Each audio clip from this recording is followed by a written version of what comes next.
My friends, we come together today not to gather new information, not to add more concepts to an already crowded mind, but to awaken to a truth that has been present within us from the beginning.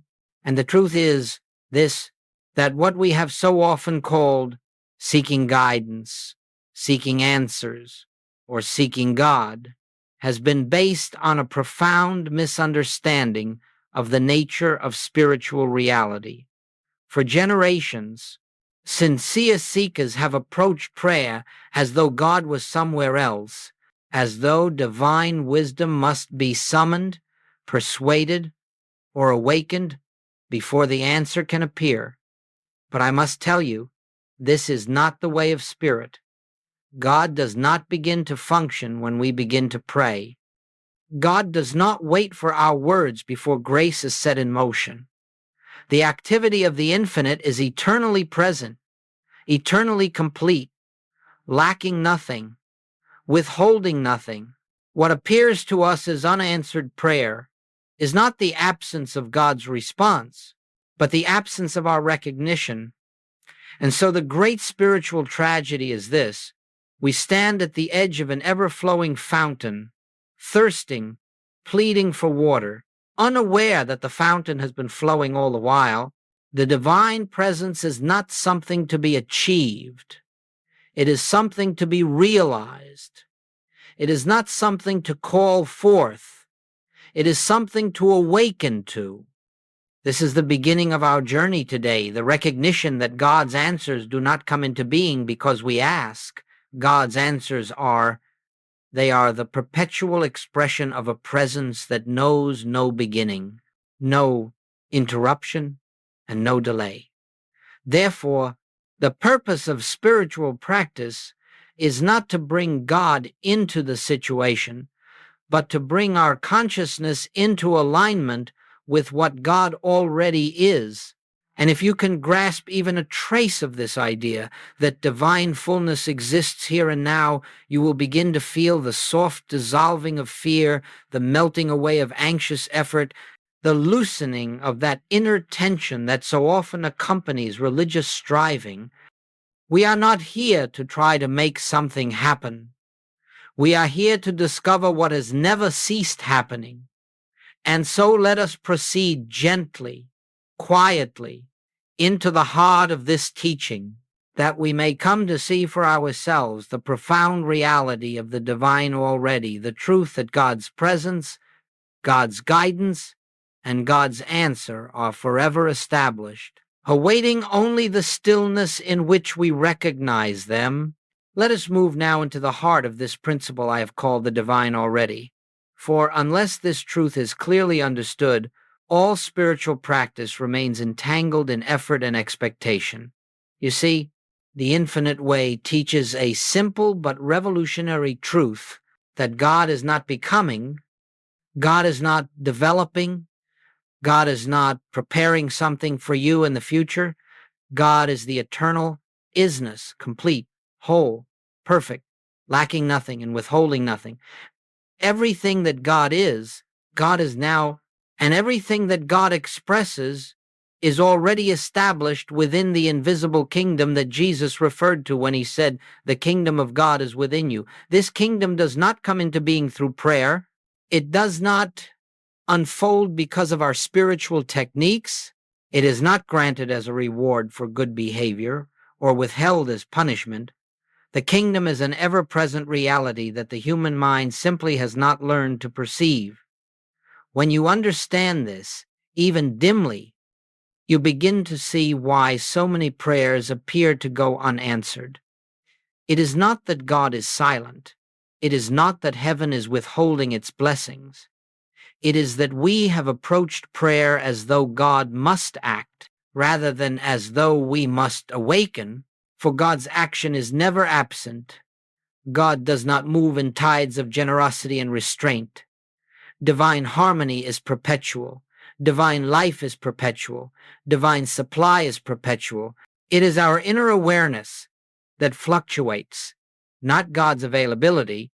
And so the principle of the divine already invites us to rest, Rest from the belief that we must persuade the infinite to take notice of us. Rest from imagining that God is somewhere afar off, needing to be summoned. Rest from the weary sense that spiritual blessings must be achieved or earned. In reality, the activity of God cannot be increased, decreased, hurried, or delayed. The fullness of divine presence is here, now, as the very fabric of our being, but until we become still enough, quiet enough, receptive enough to recognize this presence, it remains to us as though God were absent. Not absent in truth, only absent in our awareness. This recognition is the beginning of spiritual grace. It is the dawning of a new way of living, where prayer is no longer a pleading for something to happen, but a resting in what eternally is, when the mind stops insisting, demanding, or outlining, when it grows silent enough to perceive the gentle flow of divine wisdom already at work. Then the answers that seemed distant become clear. The guidance that felt hidden becomes unmistakable. And the harmony we believed we must create reveals itself as already established within us. This is the divine, already the truth that God's fullness exists before, during, and after every prayer, requiring only our recognition to become visible in our experience. And so, as we proceed, let us hold fast to this foundation. We do not bring God to us. We awaken to God already here.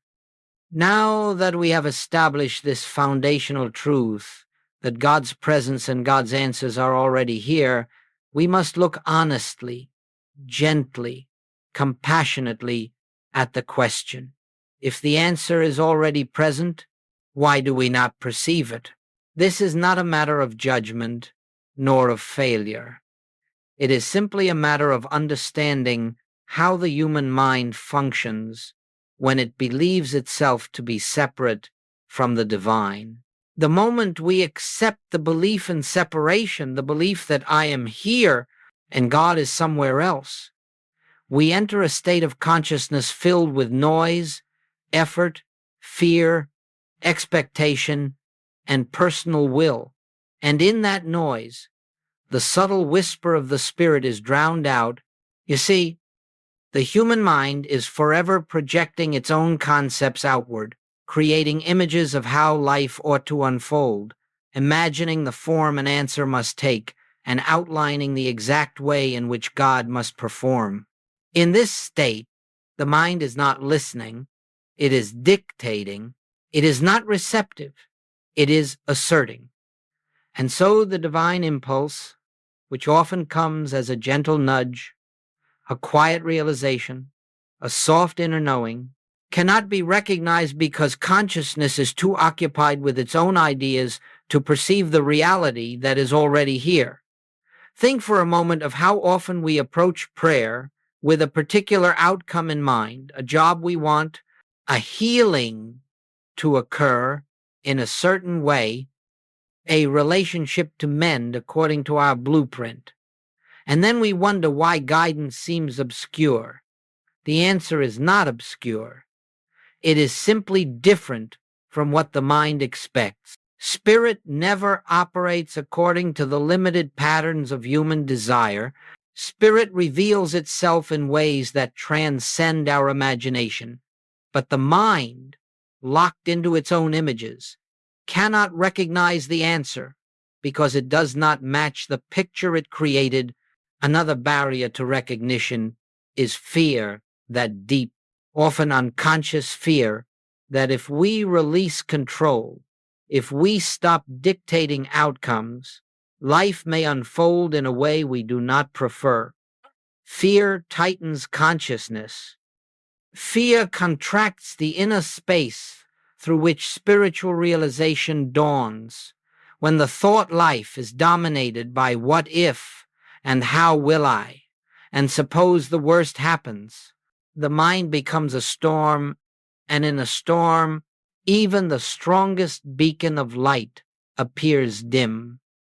Then there is the subtle but pervasive belief that God is responsive, that God hears, evaluates, decides, and then acts. This belief is the root of spiritual blindness, for it keeps the seeker waiting for something to happen instead of recognizing what is already happening. As long as we believe God must be persuaded to answer, we will continue to overlook the divine activity that is already operating in the quiet depths of our own being. And so it is not that God's answer is missing, it is that we are not yet still enough, quiet enough, surrendered enough to perceive it. The infinite way teaches that divine guidance is always present, always flowing, always available, but it can be perceived only by the receptive consciousness, the consciousness that has released its personal agenda and stands open, like an uncluttered field, waiting not for something new to be created, but for the ever-present to be revealed. If we can understand this, that the barrier lies not in God's silence, but in our inner noise, then we begin to approach spiritual practice from a higher standpoint. We no longer cry out into the void, we become listeners. We no longer demand answers. We become receptive to the wisdom already moving in us. We no longer attempt to direct spirit. We yield to the divine impulse that is forever seeking to express itself through us. This is why the answers of God so often seem invisible, not because they are absent, but because we are still looking outward when the answer lives within. Let us now turn to this word stillness, for it is the doorway through which all spiritual recognition enters. And yet, stillness is so deeply misunderstood that seekers often attempt to cultivate it through effort, strain, or techniques that only increase the very mental activity they hope to quiet. Stillness, in the spiritual sense, is not the absence of sound. It is not the attempt to empty the mind. It is rather the gentle dissolving of one's reliance on the thinking process, the release of personal will, the softening of the ego's grasp, and the opening of the heart to the realization of a presence that has been here all along. Jesus did not say, "Be still and I will come." He said, "Be still and know that I am God." The stillness is not a preparation for God's arrival. It is the condition in which we awaken to the God that is already present. The divine presence whispers continually, but it can be heard only when the mind has ceased insisting, ceased fearing, ceased outlining, ceased reaching outward. In that moment of inner quiet, however brief, something becomes perceptible, a subtle assurance, a gentle warmth, a sense of safety that does not arise from human reasoning. This is the first movement of recognition. Stillness is not an achievement, it is a surrender. It is the willingness to set aside, even for a moment, the belief that life depends upon our thinking, our planning, our striving, or our strength. When we enter stillness, we step into the awareness that there is an infinite, invisible, a presence, an intelligence which operates through us when we stop interfering. It is not passive. It is not resignation. It is profound receptivity, the receptive attitude that makes possible the discernment of divine guidance. You may have noticed that whenever the mind is racing with anxieties or busy outlining the future, the sense of God seems distant. This is not because God is distant, but because awareness is too filled with personal thought to perceive the quiet movements of spirit. But the moment we withdraw attention from the noise, not by fighting it, not by suppressing it, but by gently turning toward the inner stillness that exists beneath it, we discover a remarkable thing. Beneath the turbulence of thought, there is a vast, quiet space that has always been present. This inner silence is not created, it is discovered. It is not the product of discipline. It is the natural state of the soul when it ceases identifying with the activity of the mind. And in that silence, the divine already becomes discernible. The answers that once felt far away begin to rise, not in the form of words or voices, but as a knowing, a certainty that seems to come from nowhere, or rather, from everywhere. Stillness is the condition in which the divine activity becomes visible. Without it, we are like a lake whipped by wind, unable to reflect the light of the sun. But when the waters become still, even for a moment, they mirror the sky. So it is with us. When thought settles, when the inner atmosphere becomes quiet, the presence reveals itself not through effort, but through grace. And so, stillness is not something we perform, it is something we allow. It is the quiet recognition that the one we are seeking is already here, already active, already expressing itself as the life, mind, and being of us. In this recognition, we begin to live not from the agitation of trying to bring God into the moment, but from the peace of realizing that God is the moment.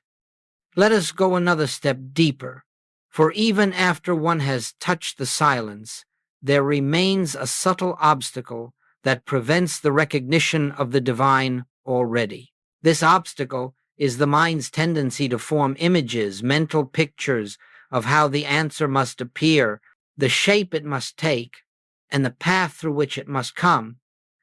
And I tell you gently, but with clarity, as long as you hold these mental pictures, you cannot behold the activity of God, for you are looking at your own projections instead of the spiritual reality that stands behind them. The human mind, by its very nature, constructs, forms, it imagines the improvement, it desires a specific person to arrive, a particular sum of money to come, a predicted outcome to unfold. It then clings to these mental images as though they were divine decrees, believing that God must manifest in precisely these forms. But Spirit has no need of our pictures. Spirit, being infinite, has ways of fulfillment that transcend our imagination. It does not follow the narrow channels that the human mind outlines. And so the very images that we create in our attempts to receive an answer become the veils that conceal the answer already present. Imagine standing before a window through which sunlight shines, but covering that window with drawings of the sun. The drawings may be beautiful, but they obscure the light. The mind's pictures operate in the same manner. They cover the window of consciousness with imagined forms, and then we wonder why the light cannot be seen. The light is not absent, the window is simply covered. When we speak of removing mental images, we do not speak of denying our desires or pretending we have no preferences. We speak of releasing our grip on the demand that fulfillment must come in the form we have constructed. We speak of becoming spiritually flexible, inwardly malleable, open to the boundless creativity of divine wisdom. For the moment we let go of the insistence that the answer must be this, we create the inner space in which the presence can reveal the answer. That is, this is why, in the spiritual life, we often say, ask once and then rest. To ask is human. To rest is spiritual. Ask once, not repeatedly, not anxiously, not as though God must be reminded, but once from a quiet place within. And then release the mental picture. Let the matter pass out of your hands entirely. Do not return to it with fear or speculation. Do not outline the method or the timing. Instead, sink back into the stillness, trusting that the infinite invisible is already functioning in ways that the mind cannot perceive. For when the mental picture dissolves, awareness becomes clear. It becomes receptive. It becomes capable of perceiving the subtle, gentle movements of divine intelligence, movements that were always present, but hidden behind the thick veil of personal desire and conceptual thinking. And so, the removal of mental images is not an act of deprivation. It is an act of liberation. It frees us from the confinement of the small, limited self and opens us to the infinite ways of God. When the mind no longer dictates the form, the heart becomes able to recognize the substance, the spiritual answer that has been waiting quietly for our recognition. This, too, is part of living in the divine already. Letting go of every mental picture so that the spiritual reality may be seen, felt, and lived. To illuminate this principle more fully, let us look at a few simple experiences, not miraculous in the worldly sense, not meant to impress or astonish, but intended to reveal a consistent pattern in the spiritual life. These stories illustrate what happens when one releases the mental picture, enters the stillness, and begins to recognize the divine already operating beneath the surface of appearances. There was a woman who came seeking spiritual help for what she believed was a severe financial crisis. She had tried every method she knew: affirmations, visualizations, constant prayer, all with the hope of forcing a particular solution to arrive. If only this one door would open, she said, everything would be all right. And so her entire consciousness was fixed upon that one door, and while she watched it day after day, willing it to move, she failed to notice the quiet opportunities already present in her life. When she learned to rest, to sit in stillness, without insisting, without outlining, something remarkable happened, though not in the way she expected.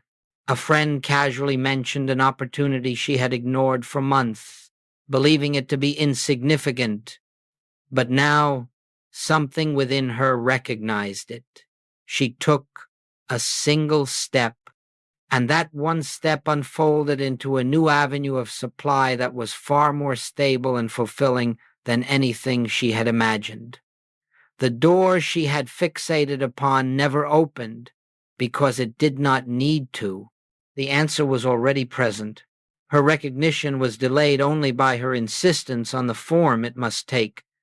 Another individual came seeking relief from a chronic condition.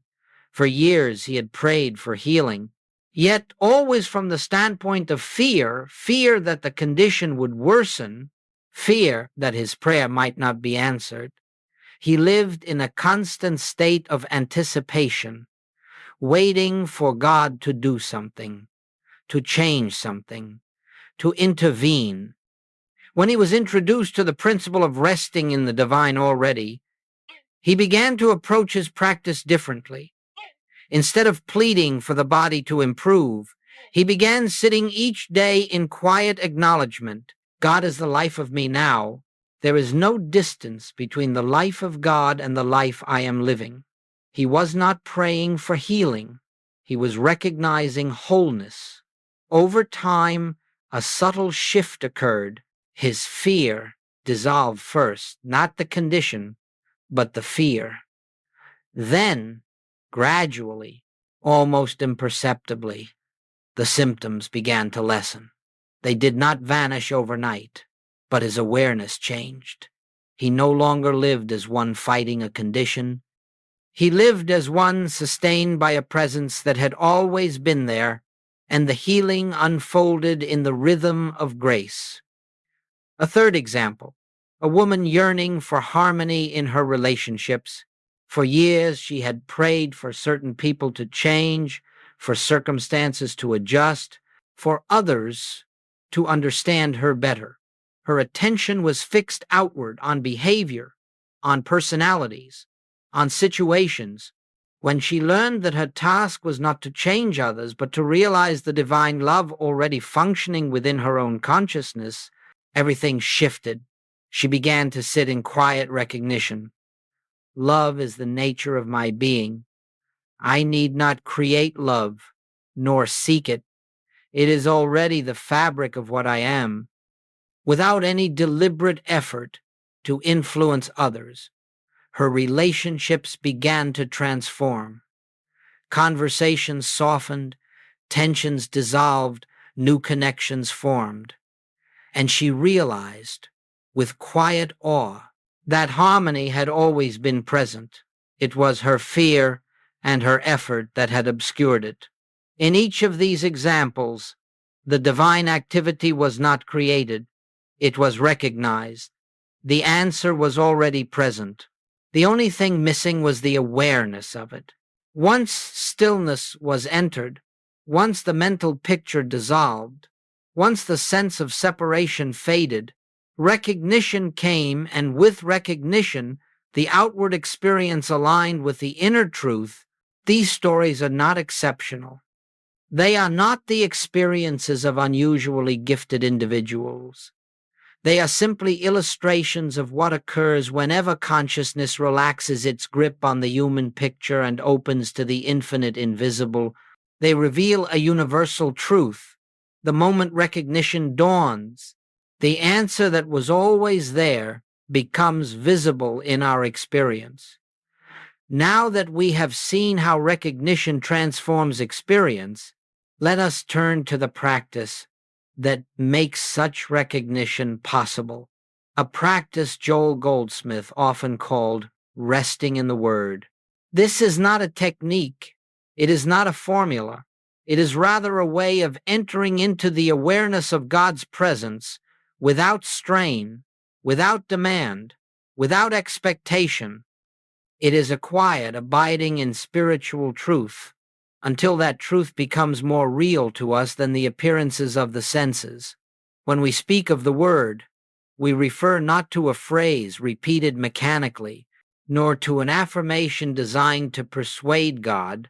We speak of a spiritual principle, a statement of truth that reveals the nature of God and therefore the nature of our own being, something as simple as, I and the Father are one, or God is the life of me, or where I am, God is. These statements are not meant to change God. They are meant to quiet the mind long enough for us to perceive what is already true.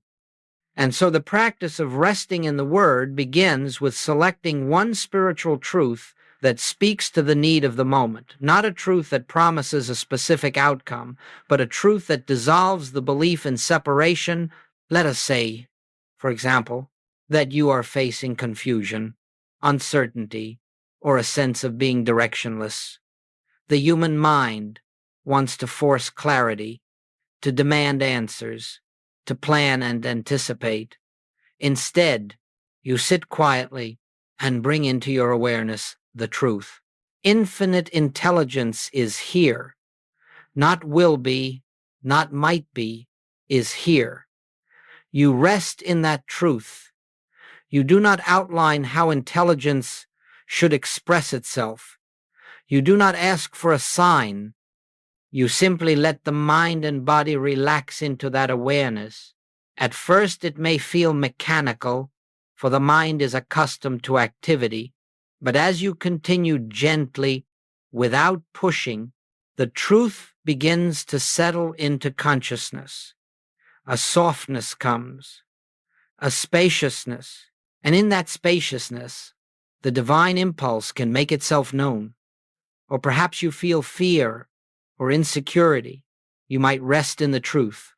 God is the strength of my life. You are not asking for more strength. You are recognizing that divine strength is already present as your very being. Slowly, the emotional agitation quiets, and a sense of inward assurance arises, not because you have summoned it, but because you have become still enough to perceive it. For those seeking guidance or facing a difficult decision, one might rest in a truth like, "The Father within me knoweth." This is not a plea for direction. It is an acknowledgement that the infinite invisible, the very essence of wisdom, is already functioning within you, and as you rest in that truth, the frantic demand for answers dissolves, making way for quiet inner knowing. The important point is this: you do not repeat the word to get something, you rest in the word to become aware of what already is. This is why Goldsmith taught that the word should never be forced. If you find the mind wandering, you gently return to the truth. If thoughts arise, you do not fight them, you simply let them pass. Returning to the awareness of spiritual reality, over time, the practice becomes less about words and more about a felt sense of presence. The words become a doorway into silence, and in that silence, the divine already reveals itself. There may come moments during this resting when you feel a shift, a softening, a lifting, a sense of quiet peace that has no human origin. That peace is not the result of your effort. It is the sign that you have touched, even briefly, the living presence that is always active, always available, always expressing itself in and through you. And so the practice of resting in the Word is simply this: to rest in truth long enough for the truth to become real, to abide quietly until the spiritual fact shines through, to be still, not that God may enter, but that you may perceive the God who has never left. Let us now move into the living of this truth, for spiritual understanding must ultimately become spiritual life. It is one thing to glimpse, in moments of quiet contemplation, the reality of the divine already. It is another to allow this realization to shape the way we walk through the world. And so we come to a great transition in consciousness, the shift from petition to recognition, from striving to resting, from seeking God's action to trusting God's presence. Most of our human experience is built upon the belief that we, as separate individuals, must constantly appeal to a power outside ourselves for help, for direction, for healing, for supply. Petition assumes lack. It assumes distance. It assumes a God who must be awakened or persuaded. But recognition assumes something altogether different. Recognition assumes that the fullness of God is already present, that the activity of Spirit is already unfolding, and that our role is not to summon it, but to become aware of it. In the beginning of spiritual awakening, one may still find oneself slipping into petition, for it is familiar, but gradually, as one rests more deeply in the Word, there comes a moment when you sense, not intellectually, but spiritually, that there is nothing to ask for, not because you have grown indifferent, but because you perceive that the very presence within you is the source of every possible answer.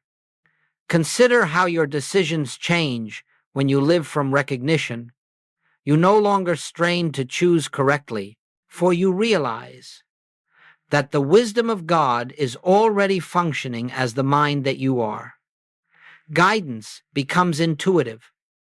It comes as a quiet nudge, a gentle knowing, a sense of rightness that arises without reasoning. You have not asked for direction. You have recognized the presence that directs. Consider how your relationships change. Instead of asking God to heal, to fix, to soften others, you begin to recognize the divine love already expressing itself at the center of every being. You no longer approach others with the expectation that they must change to give you peace. You recognize that peace is already within, and as this peace becomes real to you, it radiates outward, transforming relationships without effort. Consider how your sense of supply changes. You no longer pray anxiously for needs to be met. You no longer outline sources or cling to specific outcomes. Instead, You recognize that infinite supply, not material wealth, but the spiritual substance behind all form is already present as the activity of your consciousness. Opportunities appear, doors open, resources flow, not because you have asked, but because you have aligned with the truth of spiritual abundance. Living from recognition also changes how you face challenges. Fear dissolves not because circumstances become easier, but because you no longer face them as a separate self. You recognize the presence that goes before you, the presence that is in the midst of every situation. Instead of rushing into action, you pause not to beg for help, but to acknowledge the divine activity already taking place. And in that pause, the situation begins to reveal harmony where the human mind saw only discord. This, my friends, is the great shift in spiritual life. Prayer becomes not a cry for God to act, but a quiet awareness that God is acting. Meditation becomes not a plea for clarity, but a resting in the intelligence already present. Life becomes not a struggle to make things happen, but a willingness to follow the gentle guidance of the presence that leads without effort, and so the spiritual path becomes simpler, gentler, more graceful. You live not as one striving to attain God, but as one who walks with the constant awareness that God is already with you, in you, and as you. The burden lifts, the anxiety fades, the frantic search comes to an end, for you have discovered the truth. All that I seek, I already am. All that I need is already given. All that I desire is already present in the invisible within me. This is living from recognition. This is living by grace. And grace is nothing more than the divine, already made visible through your awareness. As we come to the close of this time together, let us gather into a single, quiet awareness. Everything we have touched, everything we have recognized, everything that has stirred within us. If there is one truth I would have you carry from this moment into the moments that follow, it is this: God has never been absent from your experience, not for a breath, not for a heartbeat, not for a single instant of your existence. The divine, already the fullness of God's presence, wisdom, love, and activity has been the very ground upon which you have walked. Even when you did not know it, nothing must be added to God. Nothing can be taken from God, and nothing you do or fail to do can interrupt the eternal activity of the infinite. Your task, if we may call it a task at all, is simply to remember again and again that the answer is not something to be brought forth by the force of your prayers, nor by the intensity of your desire, nor by the complexity of your spiritual practices. The answer is something you awaken to, realize, recognize, allow in the quiet moments of your day, those small spaces between activities, those gentle pauses before speech, those silent intervals. When the world is not tugging at your attention, turn inward and acknowledge the presence, not with words, unless the words help lead you to silence, not with ritual, unless the ritual leads you to peace, but with a simple recognition: where I am, God is. The activity of God is the activity of my being. I rest in what already is. If you make this recognition a living part of your day, a quiet companion you carry into every experience, the nature of your life will begin to shift. You will discover that guidance appears before you ask for it, that harmony unfolds without your effort, that supply flows without anxiety, that relationships soften in the light of love you did not generate but discovered.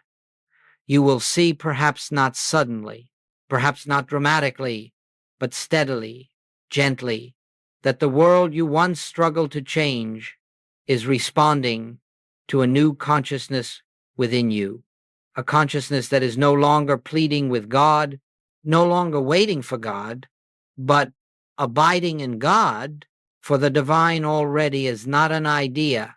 It is not a technique. It is the truth of your being. And as this truth becomes real to you, as it becomes the atmosphere in which you live, you will find life taking on a rhythm of grace, not because God has changed, but because you have awakened.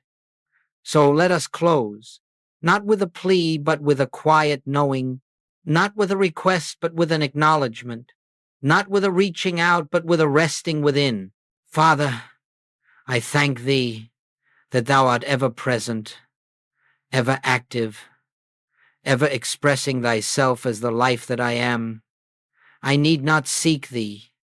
I need only recognize thee. Carry this awareness with you as you rise from this moment into the next. Let it go before you and within you. Let it soften your fears, guide your choices, and illumine your path. And may you come to see, with increasing clarity, that the stillness you seek, the wisdom you desire, the answer you long for, has always been here, waiting only for your recognition.